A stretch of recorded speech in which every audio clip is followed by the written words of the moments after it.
File 6, the fire escape broadcast. At 12:06 a.m., my phone buzzed with a notification that wasn't a text, wasn't an email, just a single line on my lock screen. Live in 10. No app icon, no sender. Like my phone had joined a channel without asking me. When I tapped it, the screen went black for a beat, then showed a grainy, rain-blurred view of my apartment building from across the street. Streetlight glow, wet pavement. The image looked like it was being streamed through bad reception. In the corner, a red dot. Under it, girl watching. Then the counter flickered and briefly displayed, like it couldn't decide what number to tell me. I didn't want to leave the apartment, but staying inside felt worse, like the walls were listening. I stepped into the hallway with my phone up, recording. The carpet looked damp in patches, like someone had walked it in from the rain. Except my floor is nowhere near the outside doors. Overhead lights hummed with that uneven buzz that makes your teeth feel wrong. I checked the live stream again. Still zero watching, but the red dot was still there. Still recording, like the building wanted proof I'd come out. The elevator doors were open when I reached them. No ding, no movement. Just open, like it had been called before I decided to walk over. Inside, the mirror panel was fogged in a streaked white pattern, like a wet sleeve had dragged across it. I pressed L for lobby. The button lit, but the floor display above the doors stayed blank. Then it flashed on air for half a second and went dark again. The elevator moved too smoothly. No cable groan, no vibration, like it wasn't traveling so much as switching scenes. The ride ended too fast. My ears popped like I'd changed altitude. The doors opened onto a concrete landing I'd never seen. Unfinished walls, wet sheen on the floor, water dripping somewhere out of sight. A metal sign bolted to the wall read L, but underneath it someone had carved live into the paint so hard the letters looked scarred. My phone dimmed, then brightened on its own. Red dot. 0, watching. And a faint, almost inaudible hiss, like static leaking into the air. There was a heavy door at the end of the landing. Thick, industrial, the kind that belongs somewhere you're not supposed to access. I raised my phone toward it, and the camera autofocus hunted like it didn't want to lock on. Then, one blink, my screen showed a different angle. High corner view, looking down at me from behind like a ceiling security camera. I felt my stomach drop because it wasn't a filter. It was a cut.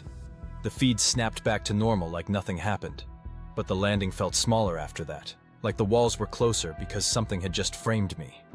I backed away from the door slowly, watching it like it might open on its own. The ceiling light sputtered once and the air filled with a low electronic hiss. My phone vibrated. One short, precise pulse. The live stream counter changed from 0 to 1.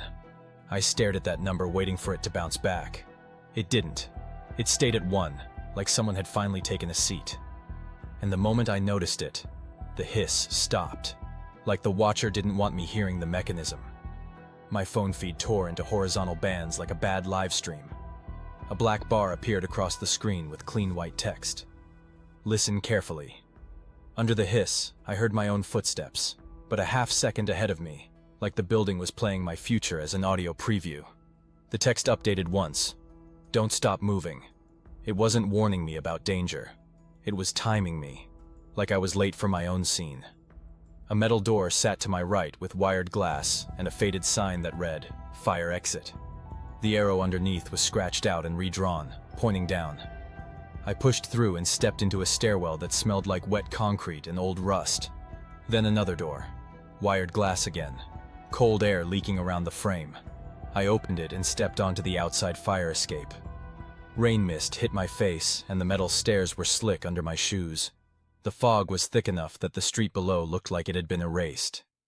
My phone counter ticked up. 2 watching. I hadn't heard a single notification sound. My phone glitched again and cut to a high exterior angle, as if a camera across the street was looking down at the fire escape with me centered in frame. The viewer counter jumped fast. 7. Then the number vanished and was replaced by a word, live. My phone displayed a new line of text, face the street. I turned toward the fog and for a second saw nothing but hazy streetlight glow. Then a shape resolved. A plain white van parked crooked at the curb, engine off, dark windshield, like it had been waiting for the fog to thicken enough to hide it. Across the street, beside the van, something sat on the sidewalk like a prop. A rolling cart with a TV strapped to it, screen facing my building. The TV showed channel-like static, then cleared for a single clean frame. Me on the fire escape, filmed from behind, from a rooftop angle that didn't make sense unless the camera had already been placed up there. My phone UI changed again, simple red dot, live, and a line of white text appeared beneath it. You're next. The fog swallowed the street, the static returned, and the cart's TV clicked once like a channel change, right back to snow. If you've ever felt like your phone was watching you instead of the other way around, you already understand why I'm putting this file here. If you want more POV case files, more found footage, signal logs, and broadcasts that don't belong, hit like, share, comment, and subscribe.